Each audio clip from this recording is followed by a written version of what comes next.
Bonjour à tous, on revient sur un sujet qui me semblait un peu épuisé, mais non, puisqu'on a encore des questions. On voulait revenir une fois pour toutes avant de le mettre au tiroir. On vous explique tout, ça va être clair, et ensuite, vous aurez toutes les réponses pour trancher. Notre IMS, Intermediate Shaft Bearing, ok, c'est là le roulement d'arbre intermédiaire. On a plusieurs générations, mais qu'est-ce que c'est? C'est donc un arbre de distribution d'IMS qui fait la jonction entre le vilebrequin et les culasses. C'est une pièce majeure, c'est le cœur du moteur, et si on a un roulement de distribution qui tient tout cela, il faut qu'il tienne. Et ça n'a pas été le cas, c'est pour ça qu'il y a eu beaucoup de casse moteurs dont on a entendu parler assez peu. Donc cet arbre, le cœur, et le cœur repose sur un roulement à pied. Vous comprendrez mieux autour d'un moteur comment fonctionne notre roulement d'arbre intermédiaire. Donc notre arbre intermédiaire, c'est celui-ci. Il renvoie la puissance du vilebrequin à cet arbre au travers d'une chaîne. Ensuite, les deux autres chaînes partent directement aux culasses qui vont venir s'installer sur le variocam. Voilà notre arbre, notre moteur, comment ça fonctionne, et notre roulement est ici. Donc là, on est donc sur la version 3, la dernière version, le plus gros diamètre. Vous comprendrez également aisément qu'on ne peut pas extraire ce roulement ici parce qu'il est plus gros que l'orifice de sortie. Donc un roulement IMS version 3 ne se change pas, ne se remplace pas sans ouvrir le bloc moteur. Sur l'ensemble des 9701 qu'on monte, on monte toujours une version 3 qui est le plus robuste, indestructible en termes de roulement à billes. Voilà, c'est plus clair, c'est plus simple de comprendre comment un arbre intermédiaire et un roulement à billes est installé et quelle est la fonction majeure. C'est un roulement de distribution et donc ce roulement de distribution doit être remplacé lorsque cela est possible, le plus régulièrement possible, tous les 80 000 km, tous les 10 ans. C'est vraiment une option, ce n'est pas une option, il faut le faire. Donc, est-ce qu'il faut le faire ou jamais le faire? Est-ce que plus il est vieux, comme j'entends souvent, et plus il est solide? Non, non, non. Plus il est vieux, donc il faut le changer. Tous les 80, 100 000 km, vous devez remplacer votre roulement. C'est important, il en va de la survie de votre moteur. Donc, ceci étant dit, vous avez maintenant devant vous plusieurs générations d'arbres intermédiaires. Le premier, c'est la 996 3,4 litres, le Boxster 2,5 litres, 2,7 3,2 litres, entre 1997 et 2000. Ensuite, Porsche, là vous voyez qu'au niveau des dents, on a des dents pour des chaînes à rouleau. Porsche a dû faire évoluer le moteur au niveau des variocams, etc. Et du coup, ils ont fait évoluer les chaînes. Donc, sur le deuxième arbre, entre 2001 et 2005, il n'avait plus le même.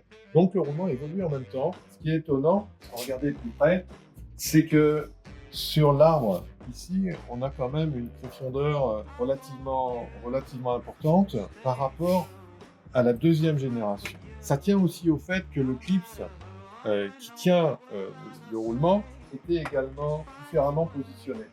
Sur le premier, on l'insère, le clips est à l'extérieur. Sur le deuxième, on l'insère, le clips est ici un peu plus au fond. Donc on a beaucoup moins de profondeur pour positionner notre roulement à billes. Donc version 1, double rangée, version 2, simple rangée. Ça, c'est un cas à part. Et version 3, on en reparlera après.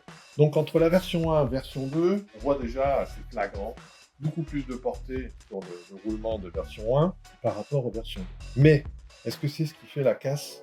En général, pas toujours. Pas toujours, oui, la portée supérieure, mais ça tient beaucoup également à l'axe du roulement.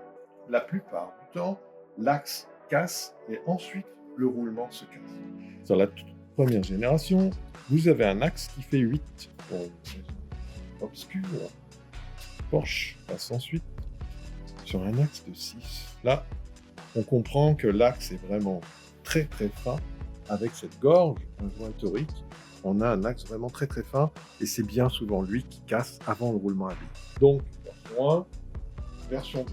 On voit déjà qu'il y a quand même plus d'anomalies sur la deuxième génération, mais pour autant, la version 1 casse aussi, je vous l'assure. On a beaucoup de sujets, même sur les doubles rangées.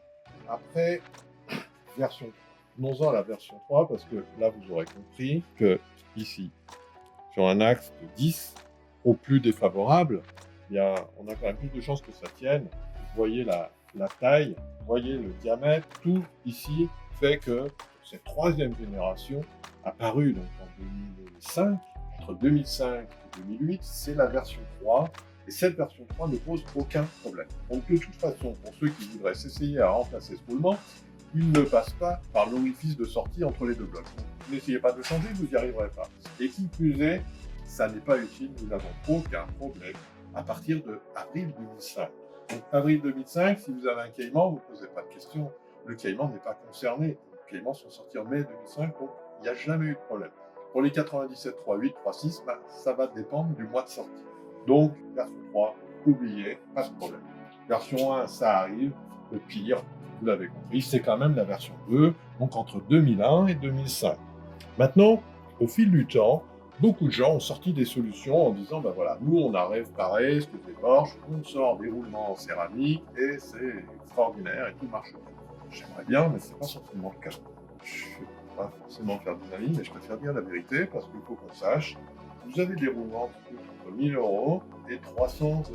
Alors, FVD en Allemagne, et en Germanie, le roulement FVD, c'est celui-ci. Je pense que, quand bien même ce serait des billes en céramique, on a quand même le même type de roulement. Ok, c'est des céramiques, mais bon, on est sur un axe ici qui est de 8, avec une gorge pour un joint torique qui est à 7. On n'est toujours pas terrible hein, en termes de diamètre. Donc, diamètre 7 pour FVD, 6,20 pour Porsche, c'est pas top. Le dernier de Porsche, on est à 10.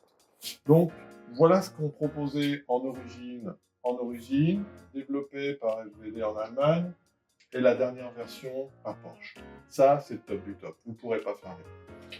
Nous, on installe du Allen Engineering. Allen Engineering, regardez, c'est important de comprendre, on a un diamètre supérieur, une épaisseur supérieure. Le clip s'est pris à l'extérieur, est pris à l'intérieur, au lieu d'être pris à l'extérieur ici. Vous voyez le diamètre, je ne fais pas de flux pour Allen, j'ai pas d'action chez eux, mais bon, nous, c'est ce que l'on monte parce qu'on veut être tranquille sur un axe de 10 avec les filets au plus défavorable à 9, et une fois encore ici, au plus défavorable à 7. Bon, je pense que céramique, mais la réalité, c'est que c'est surtout le diamètre de l'axe qui fait toute la différence. Donc, vous avez ces différentes générations, différentes solutions. D'autres encore ont inventé d'autres modèles de roulement. Nous, ce qu'on veut vous dire, c'est qu'on monte celui-ci depuis une bonne dizaine d'années. On n'a pas eu de retour plus qu'à ce jour. Et c'est pour ça qu'on continue à le mettre, à l'installer. Donc, faites attention. Votre distribution, vous la faites. Et comme ça, vous êtes tranquille. Et attention au prix aussi, on en a toujours pour son argent, entre 300 et 1000 €. Bah oui, c'est pas le même tarif. En fait, pour casser un moteur, je suis pas convaincu que ce soit la meilleure option. Donc maintenant, vous savez, vous avez du concret pour trancher et juger. Faites votre distri, vous la faites pas. Dans tous les cas, si vous mettez des pièces, prenez les bonnes pièces. Pour nous, Allen reste quand même le leader, le dinosaure sur le marché qui a lancé cette solution et qui marche très bien. Donc maintenant, vous en savez plus, vous n'avez plus d'excuses. Si ça vous arrive, on vous l'avait dit. Donc, que ce soit ici ou ailleurs, peu importe, mais faites-le et on sera tous tranquilles. Vous profiterez de votre jouet, on pourra vous croiser sur les routes. Maintenant, vous en savez plus. À bientôt, merci, au revoir.